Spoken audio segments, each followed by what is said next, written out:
আমার প্রতিবেশী মেয়েটা প্রতিদিন কোলে একটা বাচ্চা নিয়ে চিনি নিতে আসে। প্রথম দিন আমি বেশ বিরক্তই হয়েছিলাম। সকালের চা খেতে খেতে টিভিতে খবর দেখছিলাম। একা থাকি বলে এই নীরব সকালগুলো আমার খুব প্রিয়। ঠিক তখনই দরজায় কড়া নাড়ার শব্দ হলো। বিরক্ত মুখে দরজা খুলে দেখি ৩০২ নম্বর ফ্ল্যাটের নতুন মেয়েটা দাঁড়িয়ে আছে। খুব শুকনো, ফ্যাকাশে চেহারা। কোলে ছোট্ট একটা বাচ্চা ঘুমিয়ে আছে। সে মাথা নিচু করে বলল, আন্টি, একটু চিনি হবে? আমি আধা কাপ চিনি দিলাম, কিন্তু ভেতরে ডাকলাম না। মনে মনে ভাবলাম, আজকালকার মেয়েরা কিছুই ঠিকমতো সামলাতে পারে না। কিন্তু পরের দিনও সে এলো। তার পরের দিনও, তার পরের দিনও। প্রতিদিন সকাল ৮টা ১৭ মিনিটে। সবসময় তার স্বামী নিচে বাইক নিয়ে বের হওয়ার পর। সবসময় কোলে বাচ্চা, আর দরজাল বেল বাজানোর আগে সিঁড়ির দিকে তাকিয়ে নিত। একদিন আমি বিরক্ত হয়ে বললাম, আবার চিনি? সে হালকা হাসার চেষ্টা করলো, কিন্তু হাসিটা ঠিকমতো ফুটল না। তখনই আমি ওকে ভালো করে দেখলাম। চোখ দুটো ফুলে আছে, ঘুমের অভাবে নয়, কান্নার কারণে। বাচ্চাটা টানা কয়েকদিন ধরে একই জামা পরে আছে। তার হাতে কখনো ফোন দেখিনি, কোনো পার্সও না, চাবিও না। আর করিডোরে কারো পায়ের শব্দ হলে পুরো শরীর কেঁপে ওঠে। আমি কমলা মেহরা, বয়স ৭২। জীবনে অনেক মৃত্যু, অনেক কষ্ট দেখেছি। তাই ভয় কেমন দেখতে সেটা আমি চিনতে পারি। পরের সোমবার সে আবার এলো। আমি চিনি দিলাম না, বরং দরজা একটু বেশি খুলে বললাম, ভেতরে এসো। সে থমকে গেল। বেশি সময় থাকতে পারবো না, তাহলে তাড়াতাড়ি এসো। সে বাচ্চাটাকে বুকে চেপে ভেতরে ঢুকলো। আমি চা বানিয়ে দিলাম। কাপ ধরতেই তার হাত কাঁপতে লাগলো। আমি জিজ্ঞেস করলাম, তোমার নাম কি? আরতি। বাচ্চার? রোহান। ছোট্ট রোহান আমার দিকে তাকালো ক্লান্ত চোখে। আমি আসতে বললাম, তোমার কি সত্যি এত চিনি লাগে? এই প্রশ্ন শুনেই তার চোখ ভিজে উঠল। সে ফিসফিস করে বলল, না, আমি চিনি নিতে আসি না। আমি চুপ করে রইলাম। সে দরজার দিকে তাকিয়ে আরও নিচু গলায় বলল, ফ্ল্যাট থেকে বের হওয়ার এটাই একমাত্র অজুহাত। আমার স্বামী সব কিছু নিয়ন্ত্রণ করে। টাকা, ফোন, মেসেজ, এমনকি কয়টা ডায়পার ব্যবহার করব সেটাও। আমার শরীর ঠান্ডা হয়ে গেল। তোমার স্বামী? সে মাথা নেড়ে বলল, হ্যাঁ। এক ফোঁটা চোখের জল বাচ্চার মাথায় পড়ে গেল। আমি দোকানে গেলে সময় গুনে, মাকে ফোন করলে কল লিস্ট দেখে, বাইরে যেতে চাইলে প্রশ্ন করে, কিন্তু আপনার বাসায় আসতে দেয়। কারণ সেভাবে আপনি শুধু একা একটা বৃদ্ধা, আপনি বিপদ নন। একটা হালকা তেতো হাসি চলে এলো আমার মুখে। ওরা বোঝে না যে নারী ভয়কে অনেক আগে মাটি চাপা দিয়েছে। সে সবচেয়ে ভয়ঙ্কর হতে পারে। সেদিনের পর আমার ফ্ল্যাট শুধু একটা বাসা রইল না, এটা আরতির জন্য নিরাপদ জায়গা হয়ে উঠল। প্রতিদিন সে একটা খালি কাপ নিয়ে আসতো। আমি ওপরে চিনি দিতাম, যেন স্বাভাবিক লাগে, আর নিচে লুকিয়ে দিতাম অন্য জিনিস। একটা হেল্পলাইন নম্বর, একটা পরিষ্কার জামা, কিছু টাকা, একটা চাবির কপি, আর একটা পুরনো মোবাইল ফোন। আমি বললাম, এটা তোমার বাসায় চালু করবে না, শুধু এখানে। ধীরে ধীরে আরতি একটু স্বাভাবিক হতে লাগলো। রোহান আমার ঘরে হামাগুড়ি দিতে শিখল। আরতি আস্তে আস্তে হাসতে শুরু করলো। একদিন সে সব খুলে বলল, তার স্বামীর নাম বিক্রান্ত। শুরুতে খুব ভালো ছিল। তারপর বলল, ওই দোকানদার তোমার দিকে কেন তাকাচ্ছে? তারপর, তোমার কাজ করার দরকার কি? তারপর, তোমার মা তোমাকে খারাপ শেখায়। এরপর চাবি হারিয়ে গেল। টাকা গোনা শুরু হলো। চিৎকার, ধাক্কা, ক্ষমা চাওয়া, ফুল, আবার চিৎকার। নির্যাতনের সেই পুরনো চক্র। একদিন আরতি কাঁদতে কাঁদতে বলল, আমার খুব লজ্জা লাগে। আমি ভাবতাম এসব কখনো আমার সঙ্গে হবে না। আমি তার হাত ধরে বললাম, ভালোবাসার মুখোশ পরা দানবকে আগে থেকে চেনা যায় না। আমরা পালানোর পরিকল্পনা করলাম ৩ মাস ধরে। আমি তার কাগজপত্র জোগাড় করলাম, রোহানের জন্ম সনদ, আরতির আইডি, কিছু কাপড়, ওষুধ, তার বোনের ফোন নম্বর। সব একটা বিস্কিটের টিনে লুকিয়ে রাখলাম। আমি বললাম, যেদিন প্রস্তুত হবে চলে আসবে, যে কোনো সময়। আরতি কাপা গলায় বলল, আর যদি সে চলে আসে? আমি দরজার পাশে রাখা হাঁটার লাঠিটার দিকে তাকিয়ে বললাম, তাহলে একজন একা বৃদ্ধাকে ছোট করে দেখার ফল বুঝবে। কিন্তু সেই সপ্তাহে সব বদলে গেল। সেদিন আরতি ৮টা ১৭-তে আসেনি, এসেছিল ৮টা ৪১-এ। তার হাতে চিনির কাপ ছিল না, ঠোঁট ফেটে গেছে। রোহান তার বুকে মুখ লুকিয়ে কাছে। সে কাপা গলায় বলল, ও জেনে গেছে। আমি দ্রুত দরজা বন্ধ করলাম। কি জেনেছে? সে উত্তর দেওয়ার আগেই করিডোরে ভারী পায়ের আওয়াজ শোনা গেল। ধীর, ভারী, নিশ্চিত। তারপর ধাম ধাম ধাম। আমার দরজায় ৩টা জোরে আঘাত। বাইরে থেকে বিক্রান্তের মিষ্টি কিন্তু ভয়ঙ্কর গলা ভেসে এলো, কমলা আন্টি, দরজা খুলুন। আমি জানি আমার বউ ভেতরে আছে। আরতির মুখ সাদা হয়ে গেল। রোহানও কান্না থামিয়ে দিল। আমি তাকে আমার পেছনে সরিয়ে দিয়ে হাঁটার লাঠিটা শক্ত করে ধরলাম। তারপর দরজার ওপাশ থেকে বিক্রান্ত হালকা হেসে বলল, আর আন্টি, পরের বার যদি কারো বইয়ের জন্য ফোন লুকিয়ে রাখেন তাহলে লক স্ক্রিন থেকে আপনার নাতিন ছবিটা সরাতে ভুলবেন না। দরজার ওপাশে নীরবতা, আর আমার হাতে লাঠিটা আরও শক্ত হয়ে উঠল। দরজার ওপাশে কয়েক সেকেন্ড নীরবতা রইল। তারপর আবার বিক্রান্তের গলা শোনা গেল, আন্টি, আমি জানি আপনি ভালো মানুষ, তাই ঝামেলা বাড়াবেন না। আমার স্ত্রীকে শুধু নিয়ে যেতে এসেছি।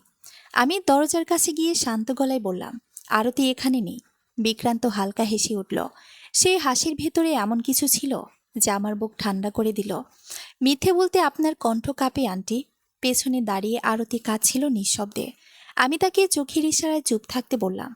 তারপর দরজায় ধীরে ধীরে চাপ পড়তে লাগলো।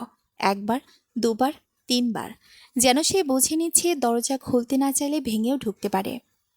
আমি লাঠিটা শক্ত করে ধরে বললাম, তুমি এখনই চলে যাও, না হলে পুলিশ ডাকবো। কয়েক মুহূর্ত চুপচাপ। তারপর নিচু গলায় বিক্রান্ত বলল, আপনি বুঝতে পারছেন না আন্টি, এটা স্বামী স্ত্রী ব্যাপার, মাঝখানে আসবেন না। আমি উত্তর দিলাম, যেদিন একজন পুরুষ একটা মেয়েকে ভয় দেখিয়ে বাঁচায় সেদিন সেটা আর সংসারের ব্যাপার থাকে না। করিডোরে আবার নীরবতা নেমে এলো। হঠাৎ রোহান কেঁদে উঠল। আমার বুক ধক করে উঠল। বাইরে দাঁড়িয়ে বিক্রান্ত ধীরে ধীরে বললেন, দেখলেন, বাচ্চাটাও বাবাকে চেনে। তারপর খুব আস্তে দরজার হাতলে চাপ দিল। দরজাটা কেঁপে উঠল। আরতি হঠাৎ ফিসফিস করে বলল, ও ঢুকে পড়বে, ও পারবে। আমি দ্রুত তাকে রান্নাঘরের দিকে নিয়ে গেলাম। পেছনের বারান্দা দিয়ে নিচে নামা যায়? সে মাথা নাড়ল, না, গ্রিল লাগানো। আমার মাথা দ্রুত কাজ করতে লাগলো। ঠিক তখনই বাইরে থেকে বিক্রান্ত বলল, আন্টি, শেষবার বলছি, দরজা খুলুন। আমি জবাব দিলাম না। তারপর ধাম। এবার সত্যি দরজাটা কেঁপে উঠল। আরতি চিৎকার চাপা দিয়ে মুখে হাত চেপে। আমি বুঝলাম সময় শেষ। হঠাৎ আমার মাথায় একটা বুদ্ধি এলো। আমি আরতিকে বললাম, বাথরুমে যাও, দরজা বন্ধ করে রোহানের মুখ চেপে ধরো, কোনো শব্দ করবে না। সে কাঁপতে কাঁপতে চলে গেল। আমি দ্রুত টেবিলের ওপর রাখা পুরনো ল্যান্ডফোনটা হাতে নিলাম। ডায়াল করার ভান করে জোরে বললাম, হ্যালো, পুলিশ স্টেশন? হ্যাঁ, আমাদের বিল্ডিংয়ে একজন লোক দরজা ভাঙার চেষ্টা করছে। বাইরে আচমকা সব শব্দ থেমে গেল। কয়েক সেকেন্ড পর বিক্রান্ত ঠান্ডা গলায় বলল, খুব ভুল করছেন আন্টি। আমি চুপ রইলাম। তারপর ধীরে ধীরে তার পায়ের শব্দ দূরে সরে গেল। করিডোর আবার নিস্তব্ধ। কিন্তু আমি জানতাম এটা শেষ না, এটা কেবল শুরু। আমি দরজার ফুটো দিয়ে তাকালাম। করিডোর ফাঁকা। তবুও বুকের ভিতর অদ্ভুত ভয় কাজ করছিল। আমি দরজা থেকে সরে আসতে আরতি বাথরুম থেকে বের হলো। তার মুখ ফ্যাকাশে। ও চলে গেছে? আমি উত্তর দেওয়ার আগেই আমার ফোনটা বেজে উঠল। অজানা নম্বর। রিসিভ করতে ওপাশে বিক্রান্তের শান্ত গলা, আন্টি, পুলিশকে ফোন করার আগে একটা কথা জেনে নিন। আমি কিছু বললাম না। সে ধীরে ধীরে বলল, আপনার নাতি অর্ণব প্রতিদিন কোন স্কুলে বাসে যায় সেটা কিন্তু আমিও জানি। আমার হাত থেকে ফোনটা প্রায় পড়ে যাচ্ছিল। ফোনটা কেটে যাওয়ার পরেও আমি কিছুক্ষণ স্থির হয়ে দাঁড়িয়ে রইলাম। হাত কাঁপছিল। অনেক বছর পর আবার সেই পুরনো ভয়টা অনুভব করলাম। যে ভয় একজন মা অনুভব করে যখন তার সন্তানের দিকে কেউ চোখ তোলে। আরতি আতঙ্কিত চোখে আমার দিকে তাকালো। সে কি বলল? আমি সঙ্গে সঙ্গে উত্তর দিলাম না, কারণ আমি জানতাম সত্যিটা বললে মেয়েটা ভেঙে পড়বে। আমি ধীরে ফোনটা টেবিলে রেখে বললাম, সে ভয় দেখানোর চেষ্টা করছে। কিন্তু আমার কণ্ঠের কম্পন আমাকে মিথ্যাবাদী বানিয়ে দিল। আরতি বুঝে গেল কিছু একটা হয়েছে। সে আস্তে বলল, সে কি আপনার পরিবারের কথা বলেছে? আমি চুপ করে রইলাম। তারপর জানালার পাশে গিয়ে পর্দা সরালাম। নিচে বিক্রান্তের কালো বাইকটা এখনো দাঁড়িয়ে আছে। সে যায়নি, সে অপেক্ষা করছে। আমার বুকের ভেতর ধীরে ধীরে রাগ জমতে লাগলো। এই ছেলেটা ভাবে সবাইকে ভয় দেখানো যায়, সবাইকে নিয়ন্ত্রণ করা যায়। কিন্তু সে জানে না আমি কমলা মেহরা। আমি সেই নারী যে নিজের স্বামীকে ক্যান্সারে মরতে দেখেছি, নিজের ছেলেকে বিদেশে হারিয়েছি, আর নিজের মেয়েকে শেষবারের মতো হাসপাতালের বেডে নিঃশ্বাস নিতে দেখেছি। জীবন আমার কাছ থেকে এত কিছু নিয়েছে যে ভয় পাওয়ার ক্ষমতাটাই অনেক আগেই মরে গেছে।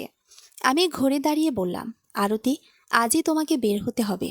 সে হতভম্ব হয়ে গেল। আজ? হ্যাঁ, এখনই। সে কাপা গলায় বলল, কিন্তু কোথায় যাব?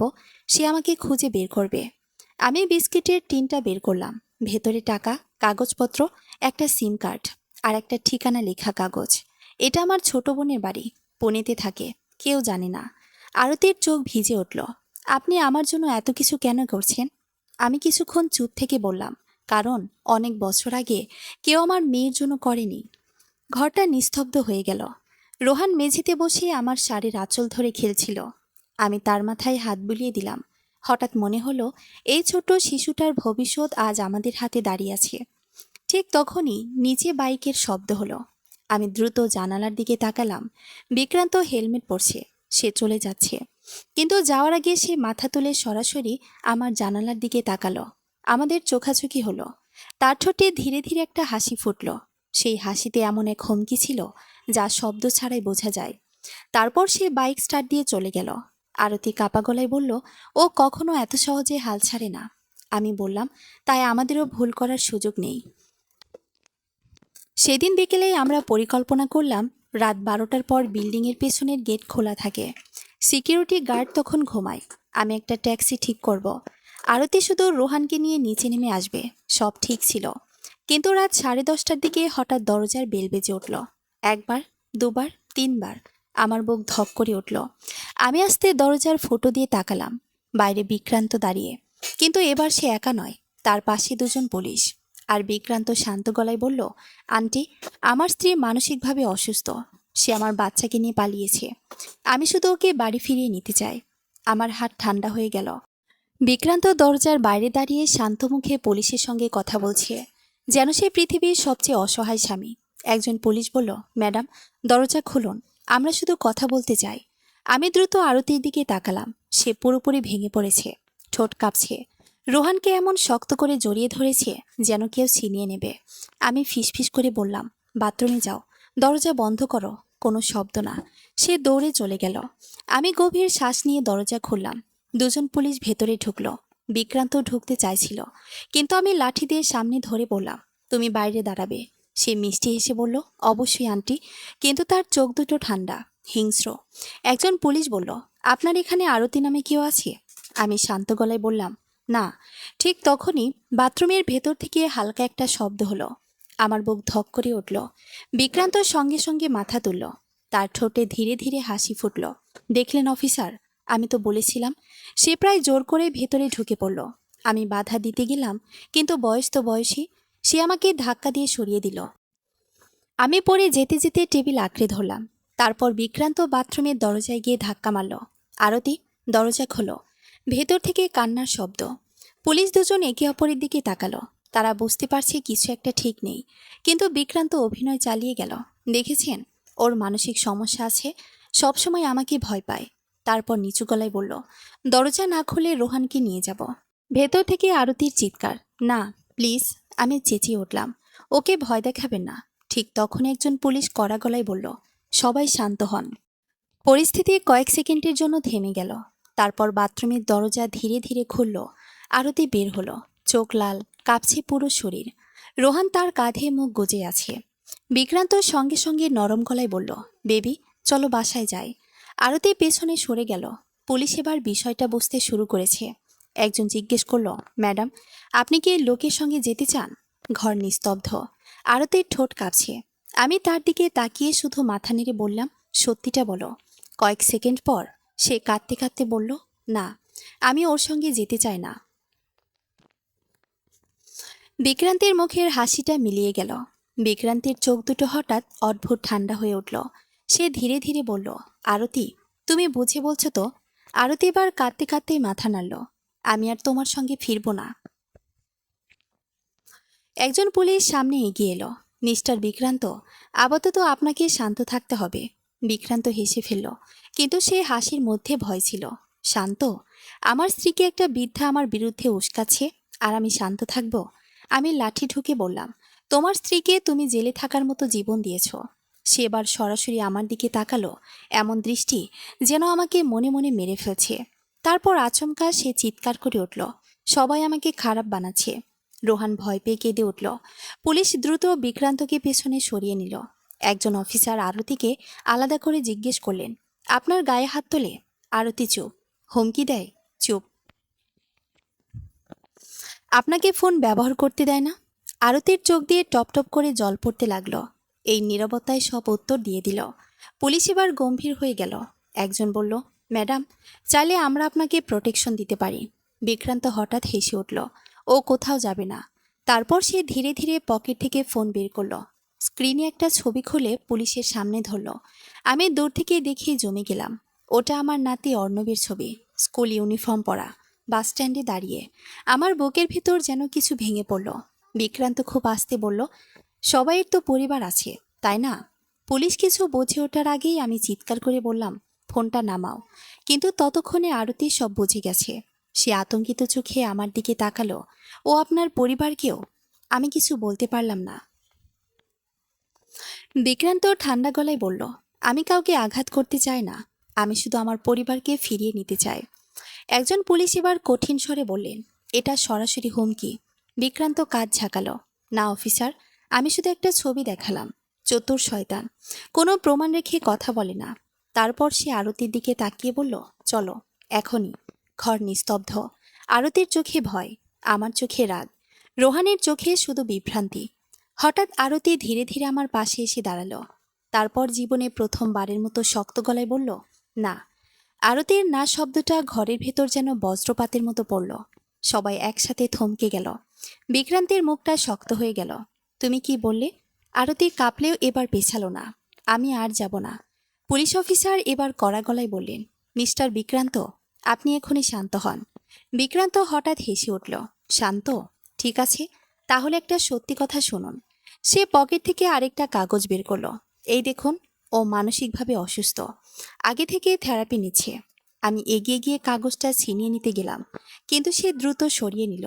আমি বুঝলাম সে আগেই সব প্ল্যান করে এসেছে। কিন্তু তখনই আরতি হঠাৎ বলে উঠল, মিথ্যা। সবাই তার দিকে তাকালো। সে কাঁদতে কাঁদতে বলল, ও সব বানিয়েছে আমাকে আটকে রাখার জন্য। পুলিশ এবার দ্বিধায় পড়ে গেল। ঠিক তখনই আমি সামনে এগিয়ে গিয়ে বললাম, আমার কাছে প্রমাণ আছে। বিক্রান্তের চোখ শুরু হয়ে গেল। কি প্রমাণ? আমি ধীরে ধীরে পুরনো মোবাইলটা বের করলাম। তোমার স্ত্রী যে ভয় পায় সেটা শুধু কথায় না, রেকর্ডেও আছে। বিক্রান্তের মুখ শক্ত হয়ে গেল। আমি মোবাইল চালু করলাম। একটা ভয়েস রেকর্ডিং প্লে হলো। আরতির কাপা কণ্ঠ, আমি বের হতে পারছি না, ও আমাকে সব সময় দেখে। ঘর নিস্তব্ধ। পুলিশ একে অপরের দিকে তাকালো। এটাই ছিল টার্নিং পয়েন্ট। বিক্রান্ত এবার চেঁচিয়ে উঠল, এটা এডিট করা। কিন্তু তার কণ্ঠ এবার আর আত্মবিশ্বাসী নয়। পুলিশ অফিসার হাত তুলে বললেন, মিস্টার বিক্রান্ত, আপনাকে আমাদের সঙ্গে যেতে হবে। বিক্রান্তের মুখ হঠাৎ বদলে গেল। তার চোখে ভয়, কিন্তু সাথে রাগও। সে ধীরে ধীরে আরতির দিকে তাকালো। তুমি এটা করলে? আরতি এবার কাঁদলেও সরাসরি তাকিয়ে রইল। আমি বাঁচতে চেয়েছি। এই প্রথম বিক্রান্ত চুপ হয়ে গেল। পুলিশ তাকে হাতকড়া পরাতে এগোলো। কিন্তু ঠিক তখনই সে হঠাৎ দরজার দিকে দৌড় দিল। সবকিছু মুহূর্তের মধ্যেই বিশৃঙ্খলায় পরিণত হলো। একজন পুলিশ চিৎকার করলো, থামো। কিন্তু বিক্রান্ত দরজা খুলে করিডোরে ছুটে গেল। আমি লাঠি হাতে বের হওয়ার চেষ্টা করলাম, কিন্তু আরতি আমাকে ধরে ফেলল। না, আপনি যাবেন না। পুলিশ দুজন তার পিছনে দৌড়ালো। করিডোরে জোরে জোরে পায়ের শব্দ। তারপর হঠাৎ ধপ একটা শব্দ, এরপর নীরবতা। কিছুক্ষণ পর পুলিশ ফিরে এলো। একজন বলল, ধরা পড়েছে। আমি চোখ বন্ধ করে দীর্ঘশ্বাস নিলাম। আরতি ধীরে ধীরে মাটিতে বসে পড়ল। রোহান কাঁদছে, কিন্তু এবার ভয়টা একটু কম। কিছুক্ষণ পর বাইরে আলো বদলে গেল। বিক্রান্তকে নিয়ে যাওয়া হলো। যাওয়ার আগে সে একবার শুধু আমাদের দিকে তাকালো। না কোনো চিৎকার, না কোনো হুমকি, শুধু হেরে যাওয়া চোখ। সেদিনের পর 3 দিন কেটে গেছে। বিল্ডিংটা ধীরে ধীরে স্বাভাবিক হচ্ছে, কিন্তু আমাদের ঘরটা বদলে গেছে। আরতি এখন আর প্রতিদিন কাঁপে না। রোহান আমার কোলে ঘুমিয়ে পড়ে। আমি জানালার পাশে বসে চা খাই। একদিন আরতি আমার সামনে এসে দাঁড়ালো, চোখে জল, কিন্তু এবার শান্ত। আপনি না থাকলে আমি বাঁচতাম না। আমি হালকা হেসে বললাম, তুমি বাঁচতে চেয়েছিলে বলেই বেঁচে গেছো। সে একটু থেমে বলল, আমি এখন কি করব? আমি জানালার বাইরেই তাকালাম। প্রথমেই নিজের জীবনটা নিজের মতো করে শিখবে। সে মাথা নেড়ে হাসল। ঠিক তখন রোহান দৌড়ে এসে আমার শাড়ি ধরে টান দিল। আমি তাকে কোলে তুললাম। বাইরে সূর্য উঠছে, নতুন সকাল, নতুন জীবন। আর আমি জানি সব গল্প শেষ হয় না, কিছু গল্প শুধু শুরু হয় নতুন করে বাঁচার জন্য। সমাপ্ত।